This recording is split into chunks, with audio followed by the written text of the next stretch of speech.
Good morning, children. Welcome to sociology class. Children, we are studying the chapter socialization, and this is the second part of the same chapter. In this part, we are going to study natural selection and social selection. Then we shall study heredity, and lastly we shall study the relationship between individual and society. So let us begin with natural selection. Before we begin with natural selection, let us understand the meaning of selection.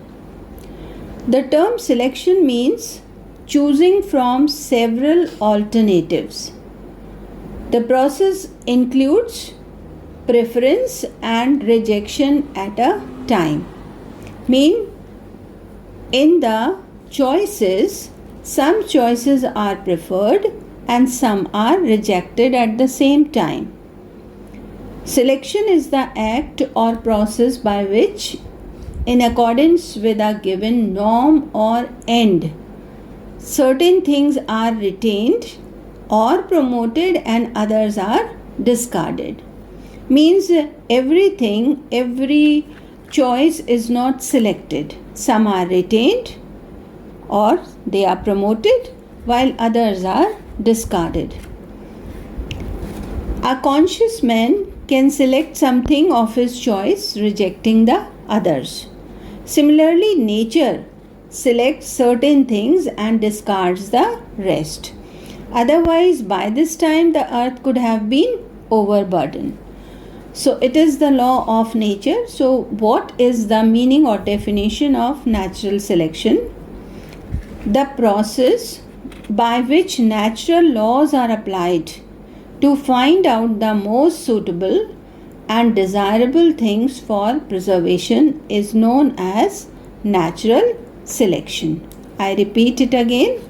The process by which natural laws are applied to find out the most suitable and desirable things for preservation is known as natural selection. The early conception about natural selection revolved around the idea of social evolution. Evolution means gradual development of something. So it revolved around the idea of social evolution. Herbert Spencer, who was of the opinion that natural selection was key to social evolution. The nature exists only because it selects the right kind of items which can adjust with the nature. The earliest living objects have been extinguished or preserved only due to the process of natural selection. We can find several stages were there from the ancient times in the developmental history of man, and many things have been abolished from nature only because those have not been selected by nature. For example, the present horse has various types of ancestors living in different periods, but through evolution, gradually the present form has appeared. The entire process followed the method of natural selection. On the basis of such developments in the sphere of biology, the sociologists came to the conclusion that necessity creates the organ, and natural selection is to be recognized as a major force to sustain society. This natural selection is based on the theory of survival of the fittest given by Darwin.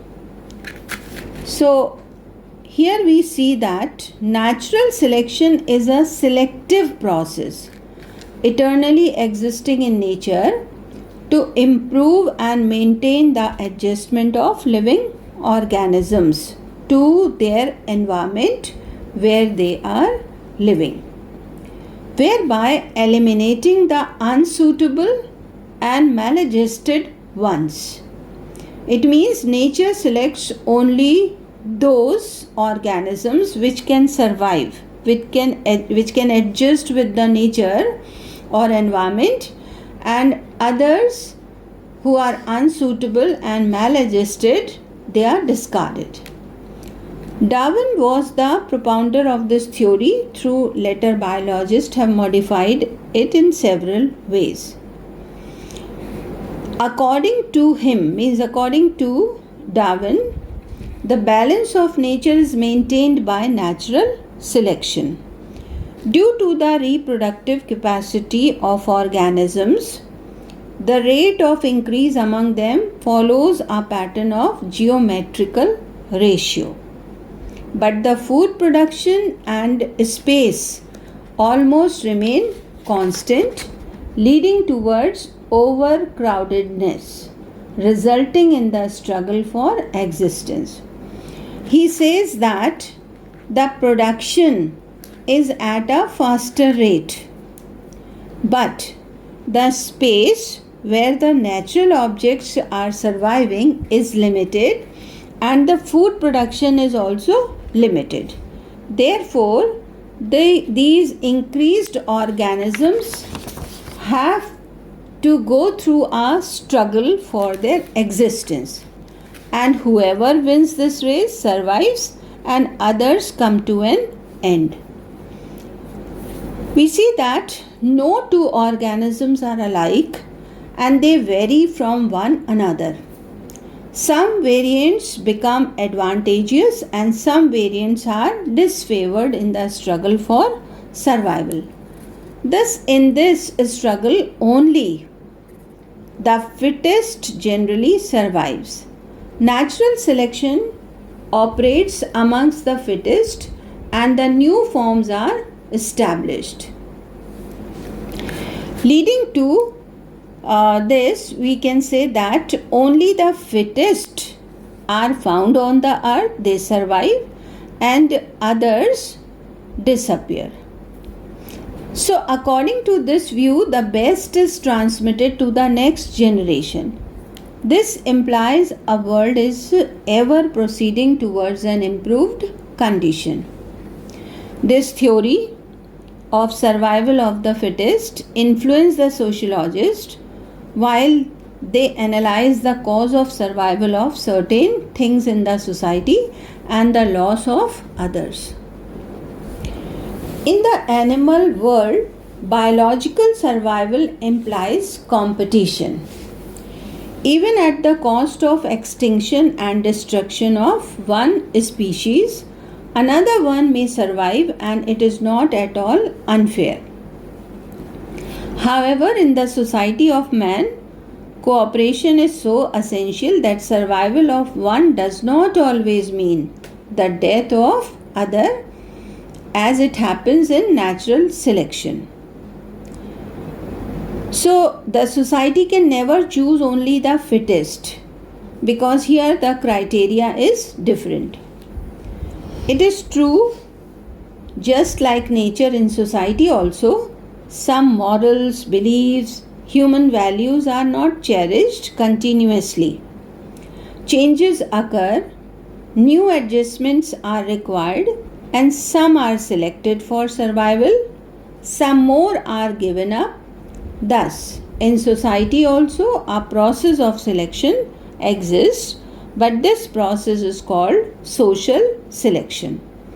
Thus, the theory of survival of the fittest is also applied in the sphere of society, but in a different way.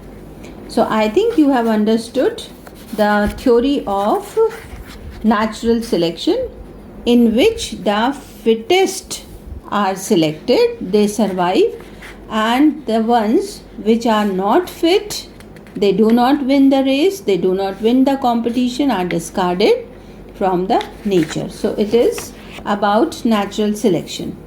Now let us understand the meaning of social selection.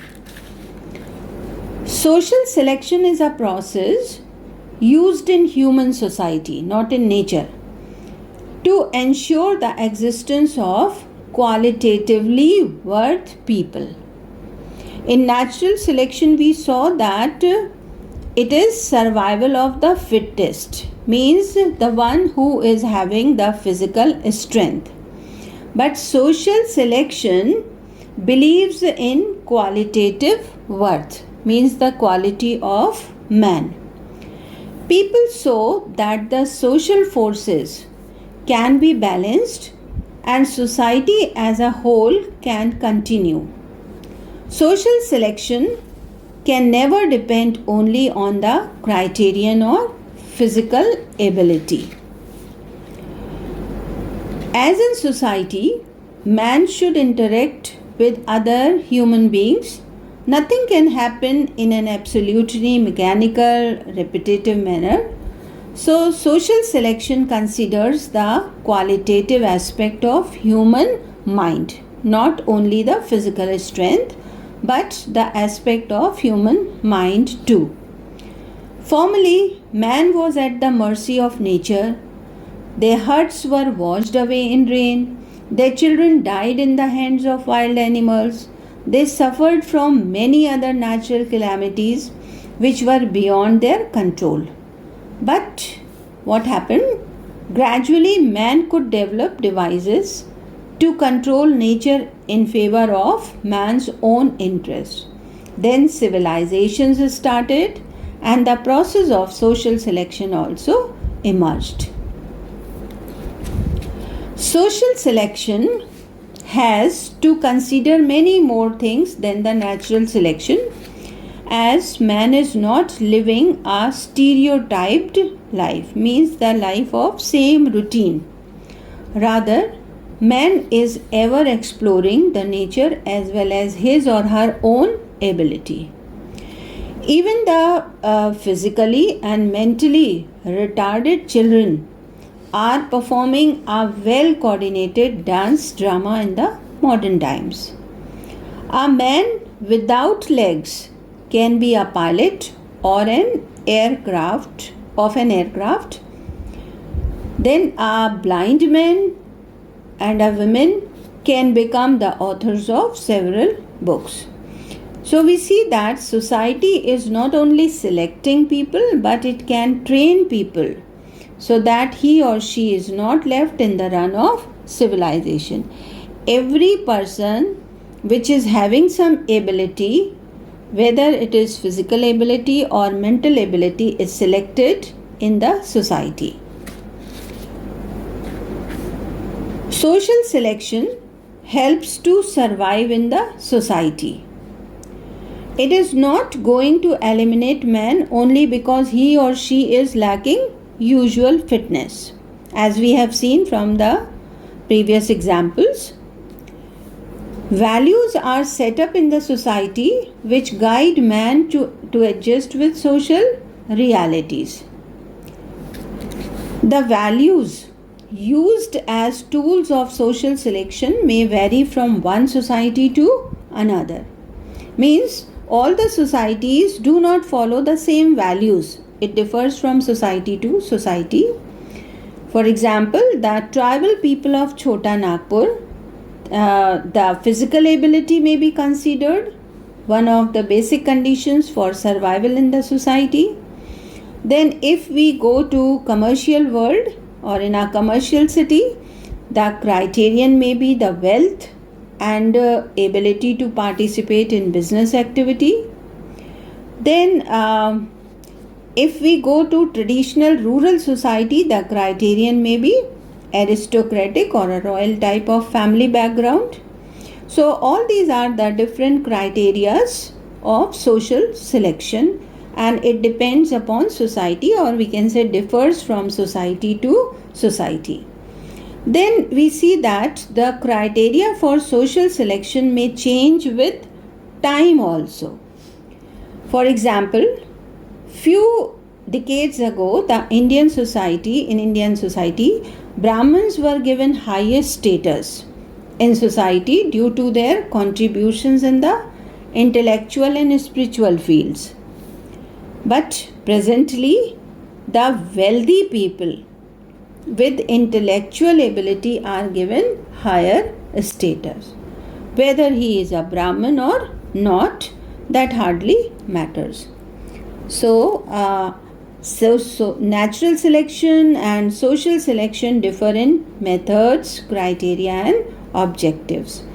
So society applies social selection and nature applies natural selection. Now let us see the meaning of heredity. What is meant by heredity? We see that the man's behavior is always affected by two forces. These two forces are heredity and environment. So what is heredity? Heredity is a biological process of transmission of certain traits or qualities of behavior of the parents to their children by means of fertilized egg. Heredity traits are innate, inbuilt, they are present at birth. So the qualities which we receive from our parents, it is called heredity. Let me explain it. The human individual is the progeny of two parent cells that come together when a male sperm fertilizes a female egg. In the nuclei of these parent cells are certain hair-like substances which are called the chromosomes. The chromosomes contain chemical substances which are called the genes. These basic substances, chromosomes and the genes, determine characteristics of the individual. And this is what constitutes heredity. The essential characteristics inherited by all human beings are physical structure, reflexes, innate drives, intelligence and temperament. These are some there are some biologists who claim that the difference in the traits or qualities of individual or groups are due to the differences in their heredity. So this is all about heredity. I hope you have understood the meaning of heredity. Now lastly, we shall discuss the relationship between individual and society. So let us begin. How individual and society are correlated, or what is the relationship between individual and society. Generally, it is said that man is a social animal. If we discuss this statement, we shall find these points. First is, man is social by nature. Man is social by nature. So man is social animal by nature, and man's nature is such that he cannot afford to live alone. No human being is known to have normally developed in isolation, and McIver, who studied this, has cited 3 cases in which infants were isolated from all social relationships to make experiments about men's social nature. The first case was of Caspar Hauser, who was in his childhood until his 17th year was brought up in the jungles of Nuremberg.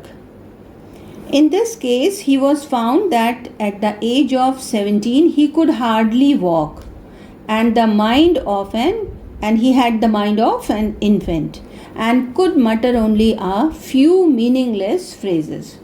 In spite of his subsequent education, he could never make himself a normal man because he was not living among the human beings.